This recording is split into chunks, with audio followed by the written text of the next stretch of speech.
Hi, my loves. We are about to dive into some really juicy content. This is one of my most favorite things to talk about. Many of you know I am in the soul space. I'm super into astrology. I'm fascinated by this idea of why are we here?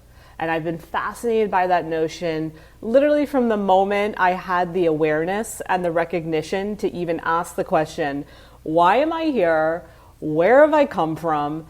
And why, once again? What is my meaning of life, if you will? And many of you probably share that. I know I experience that in pretty much every session that I hold individually. And recently I did a workshop for my members of the Cosmic Channel all around soul contracts, the agreements we make, and really just giving everyone an overview of soul intentions and how we can explore these soul intentions as a way to expand our path, have a better way to understand why we're here, and bring in a sense of openness, a sense of understanding, a sense of compassion for our human lives on this journey. And so I'm going to share that workshop with you. Now, if you wanted to receive the video version or the journal prompts that go with it, I encourage you to join the Cosmic Channel as a member. In addition to receiving this material in its entirety, there's also a Q&A session that goes deeper into soul contracts. And if you join the second level, there is a meditation and hypnosis journey that you can partake in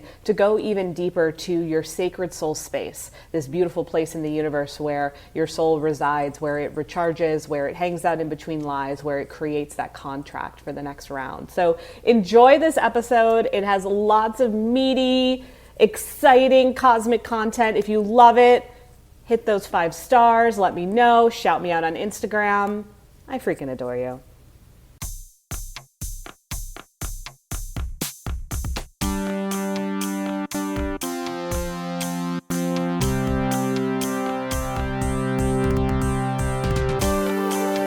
Danielle Mercury.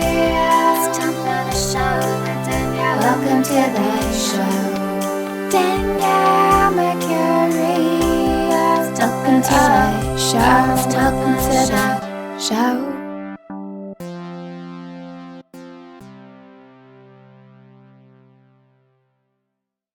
Hi, my loves. I'm Danielle Mercurio, and this is your workshop all about the soul and the contract that it came with.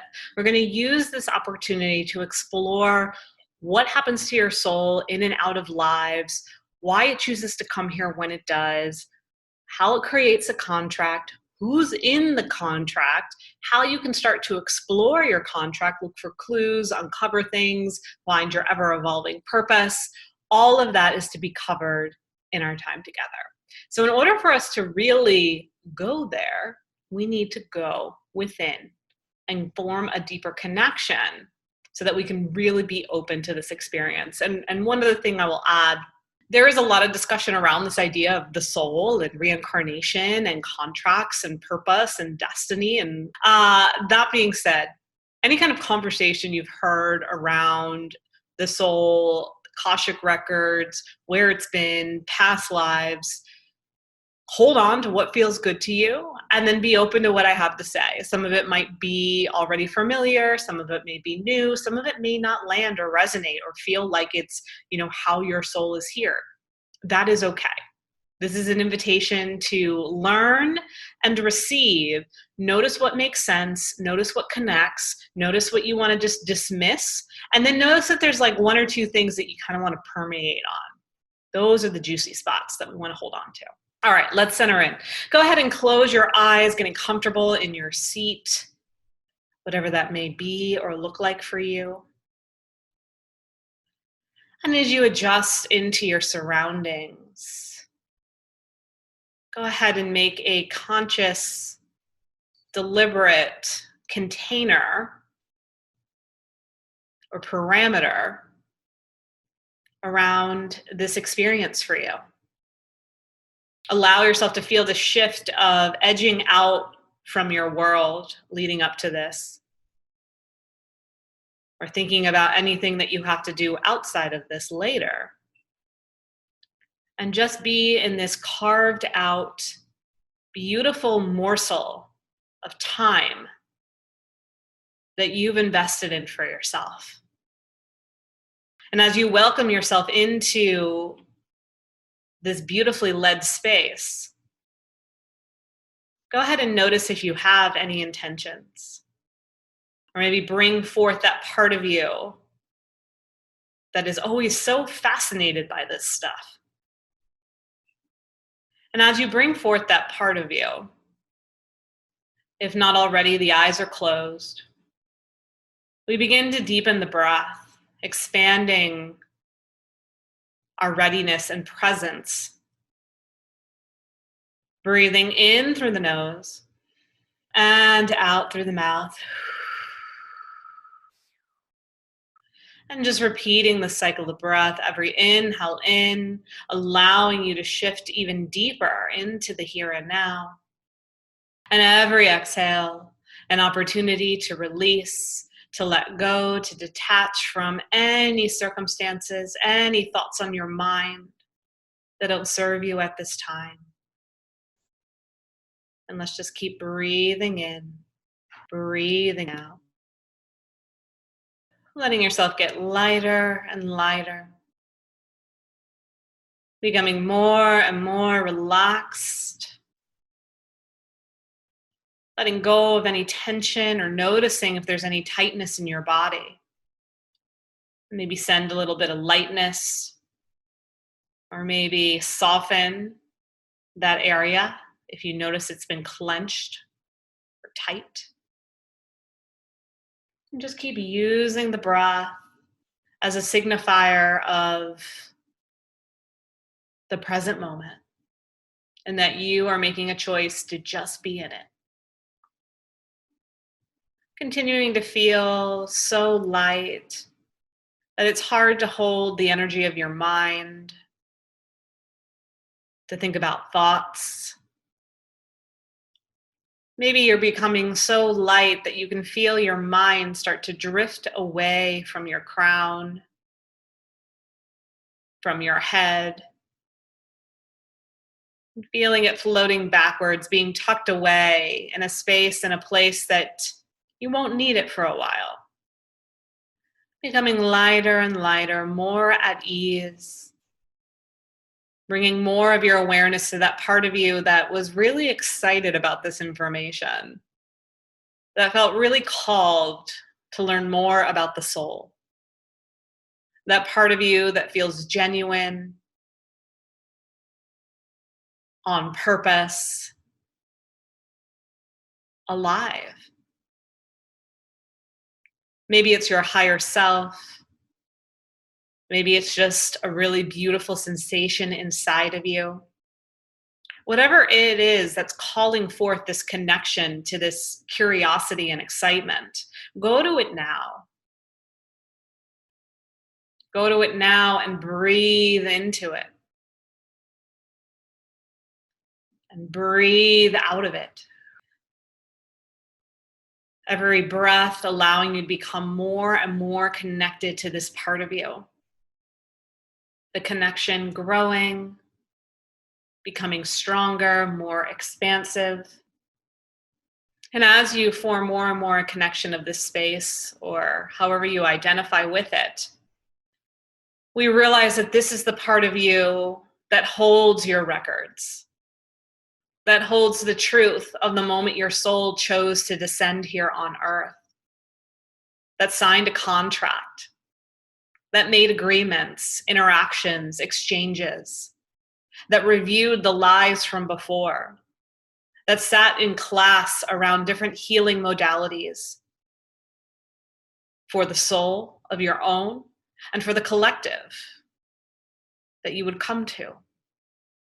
This is the part of you that holds the wisdom, the divinity, and the infinite nature of your soul. So go ahead and connect a little deeper with that knowing, with that understanding. And let yourself receive however that may feel or be for you. And as you connect a little deeper, understand that this part of you is going to be more exposed going forward, especially in this workshop. It's going to want to speak up. It's going to want to start giving you clues and insight. Don't dismiss what this part of you is telling you. Don't try to override it or control it or even manipulate it. Befriend it. Honor it. Stay wondrous about it. Because here's the thing, you're not supposed to know everything that they know, that it knows. So don't try to be that person. Don't try to know it all when that is actually being in your unknowing. The truth is that you're here to remember, not receive it all at once. And so as you evolve on this path, you gain more and more of what really matters. Insight from your soul, reminders of your truth, beautiful blossoms of your potential. It's important that you have integrity around this process, that you respect it,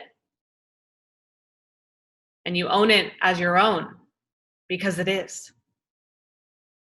So make peace with this part of you.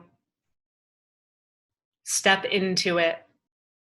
Feel it widening and expanding, and showcase your gratitude for your awakening, for your remembering, and for the part of you that was really excited to be here. Breathe that in. Exhale out. Taking a few more deep breaths in and out as you bring a little more awareness to your body, keeping that soul contractual place present inside of you. All right, soul contracts. This is really important. Some of the tools that I've used in my life, like astrology, tarot, meditation, numerology, they're all amazing tools. But these tools are really just facilitators or almost little puppets that are derived from our soul contract. I believe that we came here to Earth as a collective in these times to do certain things as a collective. Within that, we also came to do certain things as an individual. And we also came here to do things with people on a more intimate level, like family members, partners, whatever it may be. So we have the whole collective contract for being here, and then your individual contract for being here, and then your kind of radius of people that are kind of close to home, so to speak, that are also part of that for you.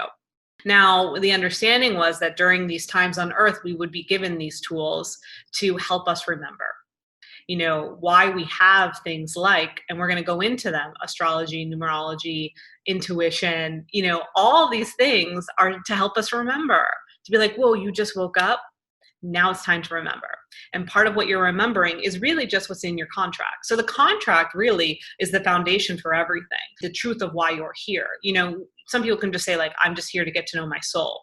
It's kind of the same thing, right? Like your soul's intentions. You know, it doesn't have to be this contract that's like written up and signed on the dotted line. It can be an invisible contract. It can be a feeling. It can be an intention. It could be an understanding of why you're here. I just like using contract because I feel like I just feel more connected to it, and it makes it feel like I was doing some finagling and negotiating and you know, drawing things up before I came here, as opposed to just being like, I think I'll come to Earth. It's like, no, let me like sit and do my research and do my due diligence and like get this, you know, down so I can live out life in this way. So it's kind of just like, you know, a blueprint. You could look at it that way too if you don't like the word contract. And so then within that blueprint, we're just here to remember.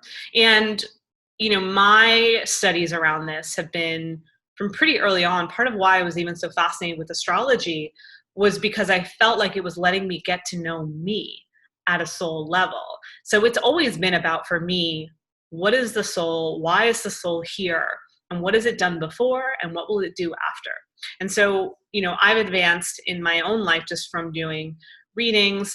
Carolyn Myss has a lot of amazing research and books around soul contracts. Through meditation, I've learned more about the soul. Through astral travel and astral journeys, I've learned more about how we connect with our soul through my own guides, working with other people's guides. And I just recently got my hypnotherapy certification in soul regression, where I'm able to study the soul's journey even more. So that's kind of my background, and this is a hybrid of what I've learned and also what I've come to find and what I've noticed in my investigations, in my studies. I've done over thousands of readings for people, and you start to notice themes, and you start to notice clues, and you start to hear these silent cues from the universe to tell you, like, this is how it works. And so this is how I see it working from my teachings, perspective, and understanding. So the soul, let's talk about, like, before it even gets to this earth, let's say your soul just left a life. We're not going to go too deeply into past lives, but the understanding is that you can live in a human body more than once. You can live on this earth more than once. You can live on other planets. You can live in between planets. You can live in other dimensions. You can live in other realities. There are so many possibilities for what it is that your soul can do. But eventually there comes a point where that chapter, that lifetime, is complete. And usually before someone just leaves that lifetime and drops into another, there's a between space, which feels true. I mean, how many of you have heard stories of people that literally died and then started their new life, like the next day or the next hour? Usually we hear about people that are on the other side and they're just hanging out there, or we hear about, someone recounting a past life from the 1500s and then talking about them in the 1900s, right? It's like, okay, there was a gap here. What was going on? And it doesn't necessarily mean we weren't doing anything in those times, but usually there was some kind of in-between period between lives. Now, one thing I will say, in the world of our soul and the universe, technically there is no time. Time is what we created here on Earth. With the sun and the moon and the seasons, and a way to organize and keep track of things and communicate with each other, right? Time was created for that reason. So when we think about, our resting period, how long is it? That goes away because that's not necessary. It's more about feelings and sensation and knowing. So even if you were there for just a blink, it would be the same as if you were there for like this long, because they're both the same in the other realm, okay? So you're in this in-between space, and typically it's a time to assess and review. So usually what will happen is when your soul transcends and you go to the light, right? You go to the light, there may be, loved ones that are there waiting for you, your angels, your guides helping you cross over. Sometimes people find that they go to a space and they're just chilling with their guides first before they get to go see their loved ones. But there's some kind of dynamic where, when you pass and you cross over, you're guided to another arena. And that arena is kind of a soul space where you can go, typically with your guides, with your loved ones, if that's available, or if that's part of your soul journey together, to review and assess. So usually life completes, you go to a space where you're led to assess and review. And usually that's done immediately, so that way you can get into the next phase of whatever your soul needs to do to rest, contemplate. So there'll be a review, and you'll be able to look at, okay, you signed a soul contract before this life.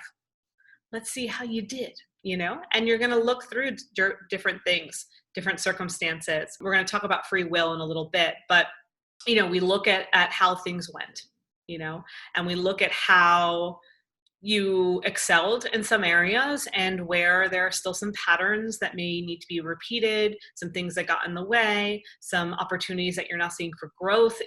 There's a lot of different layers to it, but we want to look at it as a review that you are able to actually easily absorb. It might sound overwhelming to us right now, right? Like to be told, okay, you're going to get, decades of content of information about your life, but it's done in a way that really makes sense. And from what I've heard from studies is, or people that are, under hypnosis, is that it's more like a highlight reel, and you're shown kind of the obvious things. You also are shown your contract, and you remember all of what you did want to do on Earth when you're in that period. And then from that space, you're usually given an opportunity to recharge, to rest.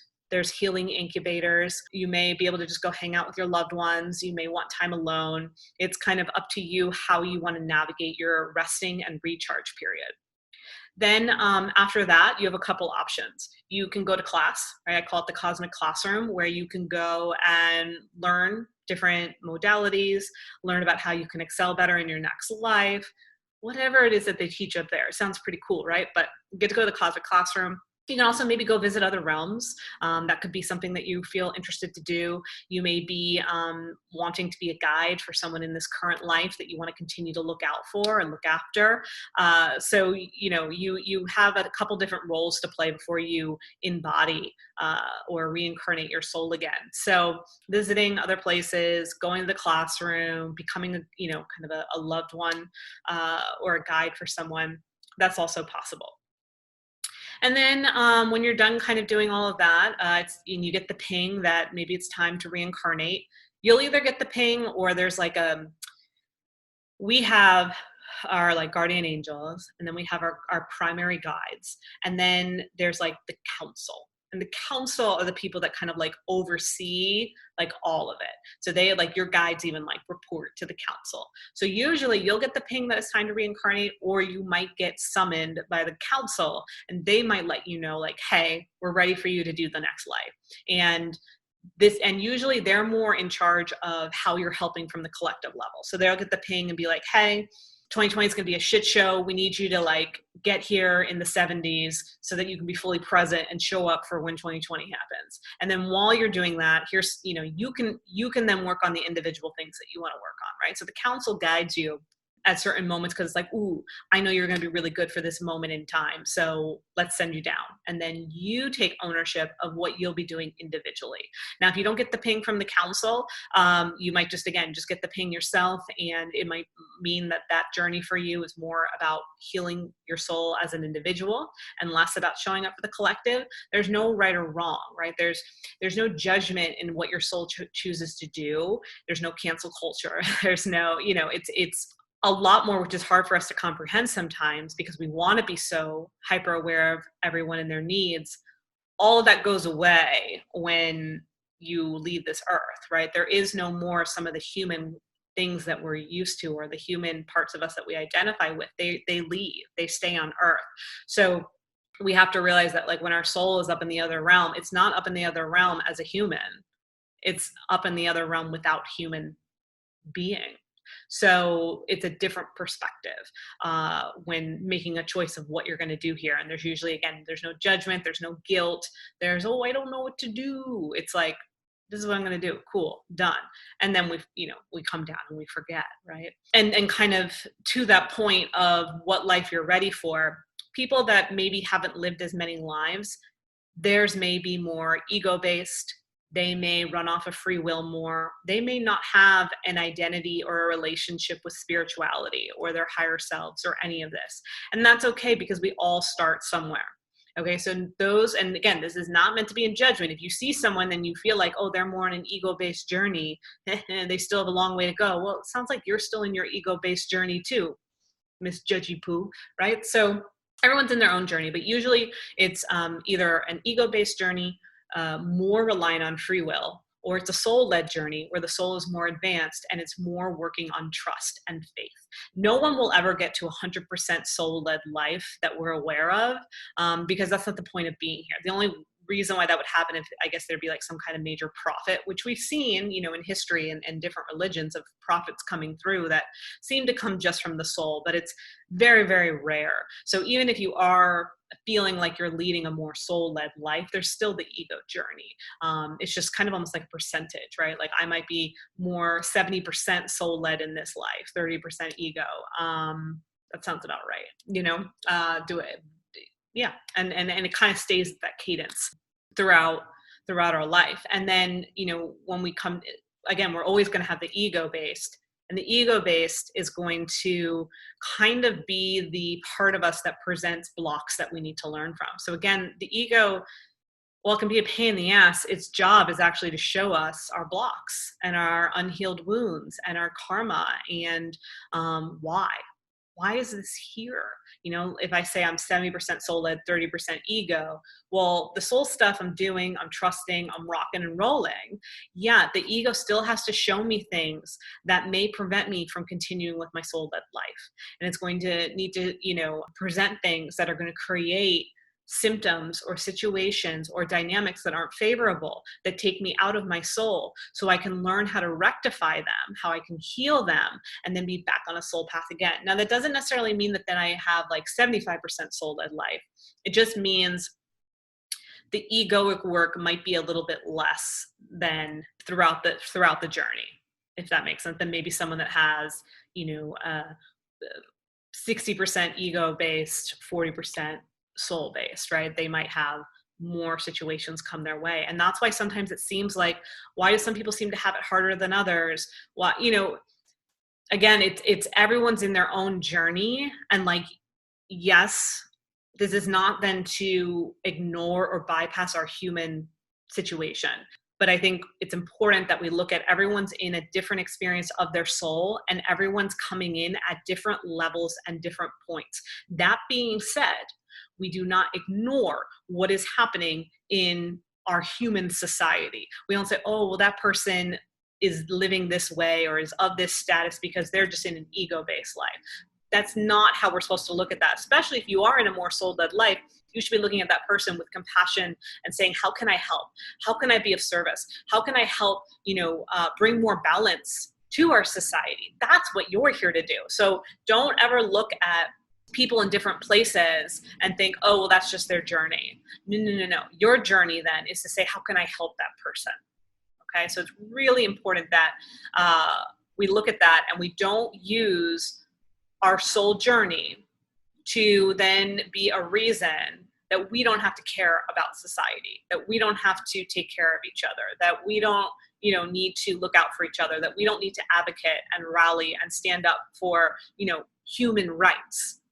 That is still very and highly necessary as part of this journey. Okay, so we want to make that very clear. Okay, so that's kind of like the sum of how it starts off, right? We die, we go into review, we rest, we hang out, we explore other realms, we hang out with our loved ones that are still down here. Then we get the ping that it's time to come back. And when it's time to come back, we do an assessment to see, like, is this going to be more of a soul progression journey or is it more of an ego healing journey? Let's kind of figure that out. Let's create our contract, right? So the next phase is going to be soul planning, right? So you got that ping, the council told you or you told you, time to plan. So usually you're going to either, you'll meet with if you do meet with the advisors, you meet with them first, and they're going to tell you more intel around, again, what's going on with the collective. If you were meeting with them in the 70s, they were probably telling you about the New Age. They were probably telling you about, the Vietnam War. They were probably telling you about, different things that happened every single decade leading up to what we are aware of now. They filled you in on the bigger themes that our society was going through and how you would be a good fit for that. Okay, so they're giving you that intel. And then when you are done meeting with them, then I believe you go into like another space with your team, your guides, and you start to map things out. You start to map out what that could look like. You start to look into what is it that you need to work on. What kind of healing gifts are you going to bring? So we kind of look at it first. I like to think we look at it from the highest good first and kind of looking at, okay, what am I doing here on a collective level? Like maybe I was like, well, it's important that I'm a really good speaker, that I'm comfortable on the camera, that I'll be able to use my voice to help heal people and bring people together, that I can help foster and facilitate spiritual teachings and tools and technology. So if that was the case, we start to piece those things together. Okay, how's that going to happen for me to be able to do this? Now, our contract is like a stimulation. It's not black and white. It's almost like, okay, if this is what Danielle's going to do, there was probably like 100 scenarios of how I could get into this place, but because of free will, because of environment, because of my parents, because of so many different things, my life unfolded in a certain way that I am doing this. But who's to say it couldn't have happened in another way? So whenever, it's almost like that movie, what was that movie with Gwyneth Paltrow? Sliding Doors, where like, if she catches the bus on time, she finds out her boyfriend was cheating on her. If she catches the train not on time, she doesn't find out. And so she's living these parallel lives And you see, though, at the very end, how it recalibrates back to what it was that she originally needed to see, which was that her boyfriend was a shit, right? And so anyway, we look at it from the space of there's always end goals within your contract, and your contract will keep like recalibrating. That's why I call it like a stimulation. It'll keep reorganizing until it gets back on track again, right? It's like, yeah, I'm trying to think of another analogy that would be good to describe it, but it's just basically like, and it's just that energy of things recalibrating. Like it's a weird analogy, but like if you flipped a bug upside down, it'd be like, man, this wasn't part of the plan. And then it flips itself back over. It's kind of like that. So you're thinking about all of that, then within that, it's like, okay, if this is what Danielle is here to do, let's look at some of the things that she could work on within that. Okay, confidence to stand on her own 2 feet. We're going to make sure that she doesn't get overloaded, overwhelmed. Impulsive is something that she needs to work on. And so we start to bring in these ideas of what I'm going to work on, right? And then from that, and we'll go a little bit deeper into this later, we start to bring in the parents, family, your siblings, friendships, people you're going to meet, people you're going to date, people you're going to work with, people you're going to live with, right? Like there's all of these factors in people that can come in, and the souls have to agree to do this though. So that's part of it as well, which we will get to in a little bit. But I just want to kind of bring that in as a factor. So we're like, okay, time to come to Earth. What are you here to do? What are you here to work on? Who are you going to be with, right? And once we kind of get that set with the understanding that there are an infinite amount of possibilities, and again, you don't have a brain, so this isn't going to hurt your brain when you're creating it. Like it all makes sense up there to create something with infinite amount of possibilities to get you to work on the things you want to work on and do the things that you're meant to do in this life. So then it's like, all right, we crafted it. Beautiful. Let's bring in, with our understanding, we're going to Earth. Let's bring in the planets, okay? Because the planets are going to be a really good indication for this person when they wake up, when they start remembering, they're going to look to see what the planets were doing that day. And they're going to use it as clues, and they're going to use it to help uncover their blueprint. In addition, whatever day we pick, the energy of that day is going to influence this soul. So let's look at a day that we can pick based on the planets. And that's how you get your birth chart, right? So your soul chose the exact moment that it did because it wanted the cosmic, astrological, planetary influences to be aligned in such a way that you would breathe that in, and then that would become one of your clues as your birth chart or, as part of your blueprint in this life. And people always say, oh, I was a C-section or I came early. Yeah, exactly. The moment your soul wanted you to. It was like, let's come in through a C-section. You know what? I'm ready to go. Let's come in 2 weeks early. That was part of it, okay? And think about that. Like, okay, like for me, for example, my soul was 2 weeks late, as opposed to what society consists of. I know I was right on time. And it's interesting, though, that I chose a time that was an amazing day. But why was it that there was this like stigma around it? Oh, well, she's late. Because very much in my life, I've always felt like the late bloomer, that I was always behind, that I always had to catch up. Why? Because that was an immediate lesson that I was given as part of this path. I was given a beautiful day to be born. I love the day and the moment and the millisecond that I came into this world. However, as soon as I came into this world, I came in with the, oh, and she's late. There's your first lesson. Look how powerful that was for me to witness. Okay. So like born as a triple Leo, and yet born with the understanding of, oh, well, finally it's about time it's about time you showed up. So think about that. Think about the day you were born and maybe what people said about you, what people said about that date, what was going on, was it traumatic? Was it, was there a lot of things going on? Was it very happy? Was it, home birth? Think about the whole situation of when you came into this world and notice if it has correlation to your life or themes or patterns. There's your first indication of something that was in your contract. And usually it's a big one because our birthday is a big deal, and then also once we get the okay on the date, the moment we're going to take our first breath and come into this world as a human, Saturn gives it the okay. It's like, this sounds great. I'm going to hold you accountable. I'll be back in like 28 to 30 years to check on you. That's the Saturn return. And the Saturn return comes every 28 to 30 years in our lives to help us remember our contract. Are we doing what we said we came here to do? Very important, okay? That's where Saturn comes into play. And then there's other tools that we can use in this life to help uncover hypnosis, regression, Akashic records. These are all tools and resources that we can use to go into the subconscious to pull from where it was that we came from and get better understanding and intel into why we're here now. So then once we're good on all of that, we just kind of touch up the last things like picking our body. You know, what's our body type going to be? What is our intellect going to be like? What is our physical capability? And again, that all can change based on free will. You could decide, you know, I'm going to have a really athletic body. And then because of free will, decide I never want to work out. I don't want to move my body. And it's not to say you lose that, but we see that that was something around what your soul wanted to work on, and maybe you're not making that choice, or maybe it means something else, right? It's so layered, and it's so hard to sometimes articulate it without sounding a certain way, because it would land different in our human culture than in our soul culture, right? So, but these are things to think about. So our soul did choose the body that it wanted to be in. Now, like for example, I have struggled with my weight. I've fluctuated and different things. There was an understanding around that as well. Like there wasn't an understanding that I was just going to look like how I look today in the mirror. That was I feel like how our bodies show up is acceptance. And how do I want to say this? It's like our soul knows what our body is going to mean for us in this life. Good, bad, indifferent.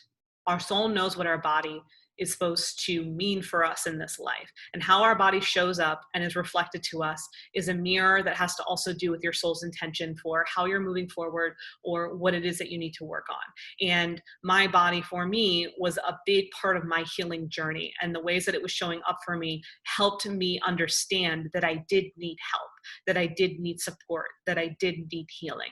And so that's how my body has shown up for me in this life. I moved through something that I had to learn via my body, still learning with my body in different ways. But that's another way that we can look at it sometimes when, you know, we have issues with health or our physical nature. It's like, where's that coming from? And I don't want to say like, oh, you know, it's because you're lazy or you're this. It's just, there's something in it for you to see and remember and understand why. And sometimes we have to go back in our life to see the moments that we had realizations, to understand that we can continue to have realizations in this life going forward. So we pick our body, and yeah, body, mindset, all the things, right? And we're ready to go. Saturn gives it the seal of approval. Parents are chosen. Boom, you go into the womb. So it's not so much you go in the day that you decided on. You decide to be a human fully when that birth time is chosen, but you drop into the womb before that. So you're also having an experience in the womb. And so when you're in the womb, that's kind of an incubation space. Everyone has different experiences to what happens in the womb. So we're not going to get into that today. And then you come out and you have your birth time, and it's grand. And you start your human journey. So you have that piece of it. So now we're going to move into the space of how do you uncover more of your soul contract on this earth? So the first thing is now you know you have a soul contract.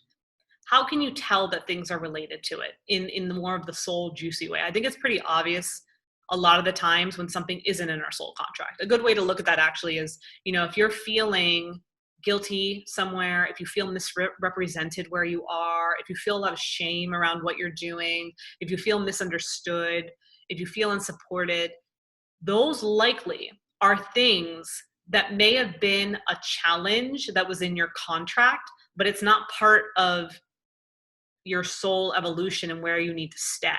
So if you feel like this doesn't feel aligned anymore, or this feels complete, or it feels like I'm done with this, you probably are. And then if you decide to stay, that's when it becomes more overwhelming, more unhealthy, more toxic, more debilitating, more resentful, right?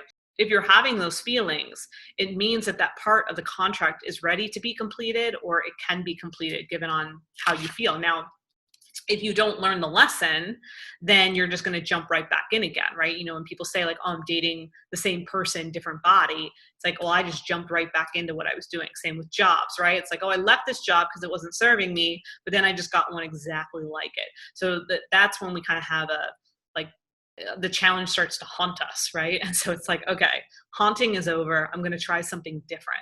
And then when we're looking to try something different, see what it is that you feel connected to. See what lights you up. See what makes you really exciting. Anything that's coming from your contract as far as like the next thing you should be moving into, even if you don't feel like an expert in it, it should feel familiar. You know, like for me, the spiritual world felt familiar, even though when I first started, I would never identify as an expert or a teacher in the space, but it felt like I knew it at the same time. It should feel unique. It should feel like it's coming at the exact right time. Like, here it is. This is it. This is the thing.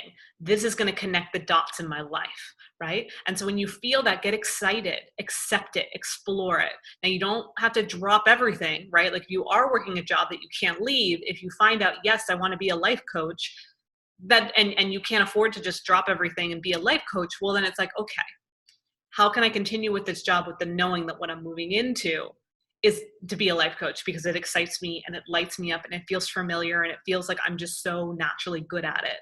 So how am I going to allow this to happen, right? So same with like, you know, let's move into with people. When you meet someone, or let's say like romantic, like, and you're just like, they're the one, I know it. That doesn't then mean drop everything and marry them. I mean, in some cases I know that happens, but I'm only sharing this little piece because just because you do have that knowing and the understanding, don't chase it, don't obsess with it, don't drop everything and drop into it. Let it integrate, let it develop. Like any good relationship or any good thing in your life, it takes time to develop. It takes time to be nurtured. So when you start to have these soul recognitions of what's in your contract, look to it as an opportunity to continue to be curious, to explore, to learn, to study, to, you know, be with that person, that job, whatever it is that feels like it's the next step for you without, you know, kind of going over the top.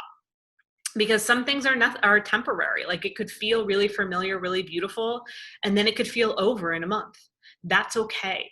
You know, it's more about, and in society might be like, oh, that's a shame, or that's too bad, or it seemed like you were really hitting it off, or it seemed like you really liked that job, or it seemed like you were going to be so good at that major.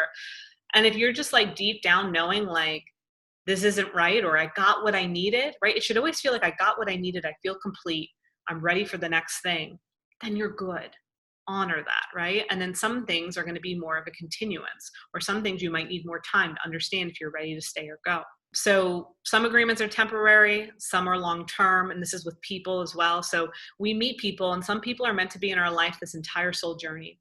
There are some souls that come with you almost every single time, and you make a choice to be together as much as possible or meet as soon as you can. And then there are other people that just come in and out of your life. You know, they come in and there's a friendship for the duration of college, or there's someone that you marry for 15 years of your life and then decide that relationship's complete and you don't see each other anymore. You know, people come into our lives and they pass away.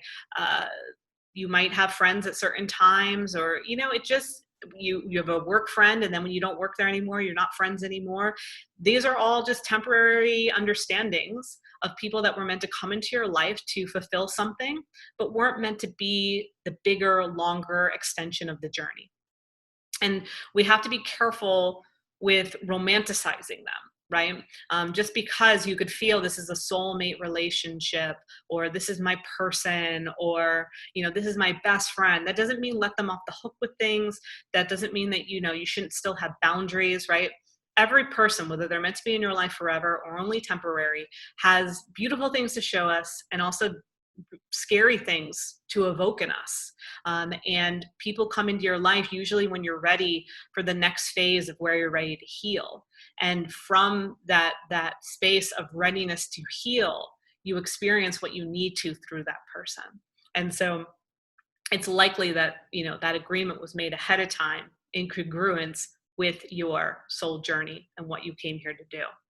So one of the things that I want you to do as like an exercise is make a list of people, places, experiences that feel like, oh yes, this was part of my contract. And I'll break it down for you, but like, childhood friends, where you lived in your childhood, things that stand out in your mind, it's different milestones, people, your children, who is it in your life? And there's going to be, honestly, like thousands of them if you really break it down, but like kind of looking at the more significant people and kind of noticing where that person or that place or that time of your life fit in with your contract. And what you're doing is you're kind of awakening that spiciness of your contract. You're starting to open things up.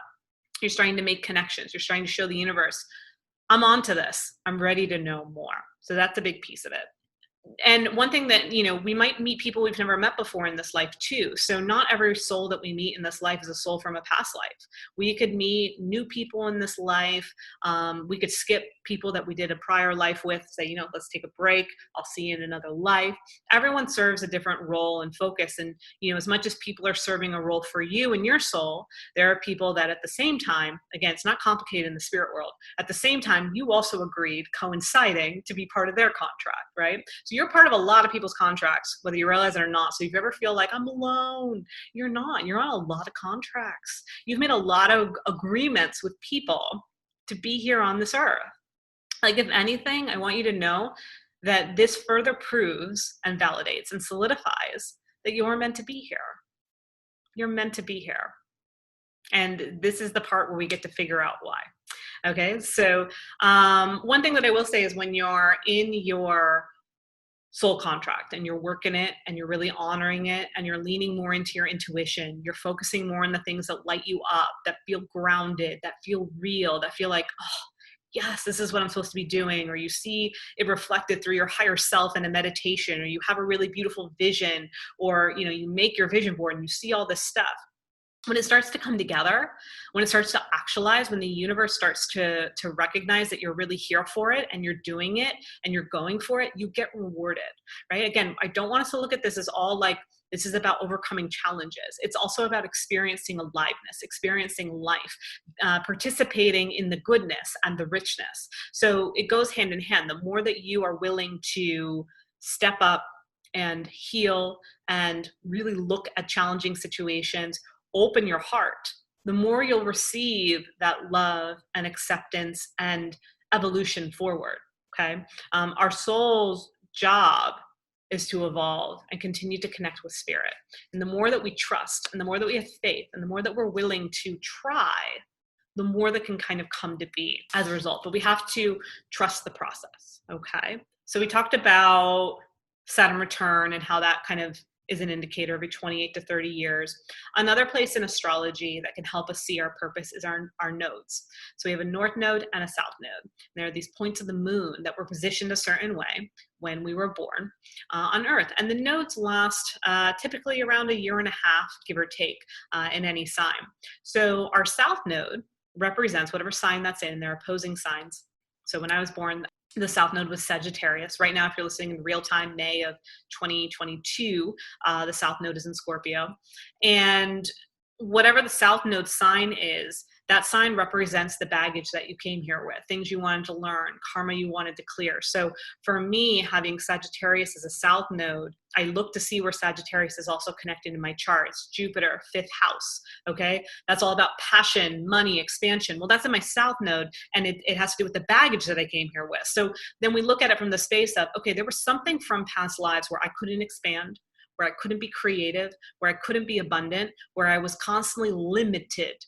So this is something that I'm going to need to overcome because my North Node is in Gemini, and having your whatever sign your North Node is, it's all the good shit that you're moving into. So I look at my chart and I'm like, okay, show me where Gemini is. It's in my 11th house, community, peers, having students, being a teacher. So it's like, Danielle, if you can get over this limitation, you get to stand up and be this really big, bright, beautiful leader for a lot of people. So it's like, cool, there's another clue. Thank you. I'll take that, right? You can also, connect with your spirit guides to help you going into meditation. Other ways to kind of open up into your contract are prayer, doing energy work, the more that we clear things, the more we can make space to recognize things. Okay. If you are distracting yourself with a job that you hate and you're resentful of, it's really hard then to show you the other side. You've got to clear some of that anger. It doesn't mean you leave the job, but you clear some of that resentment. And then from clearing the anger, from clearing the resentment, from recognizing why you chose that job in the first place, you create space. And then from that space, you have the capacity to recognize what it is that really could be more aligned for you going forward. Cord cutting is another way. Sometimes what happens is people will attach their energy to us and we can get muddled, right? If we're too connected to someone, if someone's kind of like implanted their energy, kind of like an energy vampire, they can suck away some of our ability to really be present with our own soul journey and our own soul contract. People do like to cling to those that are very clean and open. People that have a more ego-driven life tend to cling to the more soul-led ones. And so if you feel like you're in that space, having boundaries is so important. Doing energetic clearings, cord cutting. And again, we're not really cutting the cord. It should be cord pulling. When you're pulling out the cords, because you don't just snipping them, because that means some of the cord is still in you, right? So we're pulling cords. Okay, pulling cords. Other beautiful ways that you can kind of see your path unfold is connecting to animals, connecting to your ancestors. And there's so many ways, using numbers to help you living a healthy lifestyle, abstaining from a lot of like sugar, alcohol. If you have allergies, whatever, what are some things, and what they are from a human lifestyle perspective, that sometimes clog up your spiritual vision, right? So again, I am not one to say you need to be a stickler when it comes to health. You do you. I think moderation is best. That being said, if you really are in a space where you're looking for more clarity, maybe taking a look at your lifestyle and taking a little break from certain things might help create that space for you. Okay. And then of course, like trusting the process, our contracts will end or carry over when the timing is complete, when you've done most of what you've said you've come here to do, when there really isn't the room or the space to do any more, when you have nothing left to give, when the assignment is over, when, you've advanced enough that there's nothing else left here for you, when you get the council gets the ping that they need you in another realm. There's a lot of different things that can happen when it comes to ending a contract. Personally, it's not my favorite thing to study the investigation of how we die. I don't really do. I know people do death charts and different things. That's not exciting for me. I want to know more about the journey and the evolution and how we can focus on today and brighten our future tomorrow, as opposed to trying to figure out how we're dying and when. But that's essentially what happens. There's a theory too, or my theory anyway, the third Saturn return might have something to do with making that decision. Of course, unfortunately, we can die at any time, at any moment, at any age. Yet the third Saturn return is usually when you're in your like 80s, 90s, and that can maybe dictate, all right, they're good here. You know what? They've done great. Let them stay in Florida a little bit longer and then wrap things up, right? So what I want you to do is start to get into a space where you can start to pick and pull from different things of your contract. Look at your North Node, review your Saturn return. What time of the life was that for you? Finding, I'll put a link for the Saturn return calculator. Noticing people in your life, were they just like a blip, but they changed their life forever? More long-term ones. Think about places and things leading up to now, and then start to shift into, what do you think the rest of my contract might say? Again, we're not trying to figure out the whole thing here, but like, if I could look at my contract for the next year, what would be in it? What do you think is coming my way? What is it that I'm moving into? Start to get curious and listen for that as well. I'll have more guidance to come with this. However, this hopefully gives you a nice overview of contracts, how your soul came to be, and how you can explore and embody and move in a way that is evolving you and your soul in the spiritual evolution that it desires. All right, my loves, thank you so much. Let me know if you have any questions, and do the homework, soul work.